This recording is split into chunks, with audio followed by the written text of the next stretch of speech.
reality show for acting talents. என் முகத்துல வந்து colour கலரா லைட் தெரியுது. ஏன் இப்படி திடீர்னு என் மேல இந்த மாதிரி கலர்ஃபுல் லைட்ஸ் வருதுன்னு பாக்குறீங்களா? ஏன்னா நம்மளோட அடுத்த பெர்ஃபார்மன்ஸ் இந்த மாதிரி ஒரு கலர்ஃபுல் பெர்ஃபார்மன்ஸ். கீர்த்திக்கு வெறும் சால்சா மட்டும்தான் தெரியுமா? அவங்களுக்கு வந்து தமிழ் பாட்டுக்கு ஆட தெரியாதான்னு இங்க இருக்கிறவங்க நிறைய பேர் கேட்டாங்க. அது அவங்க காது கெட்டி இப்போ அவங்க என்ன சொன்னாங்கன்னா, நீங்க பாட்டை சொல்லுங்க, நான் ஆட்டத்தை காமிக்கிறேன் அப்படின்னு. ஸோ இப்போ கீர்த்தி நம்ம தமிழ் பாட்டுக்கு ராக் அகாடமியோட சேர்ந்து எப்படி கலக்க போறாங்கிறத பாருங்களேன்.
ஓகே, இந்த எபிசோட்ல 10 பெர்ஃபார்மன்சஸ் நீங்க பாத்தீங்க.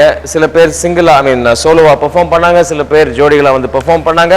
ஆக மொத்தம் 10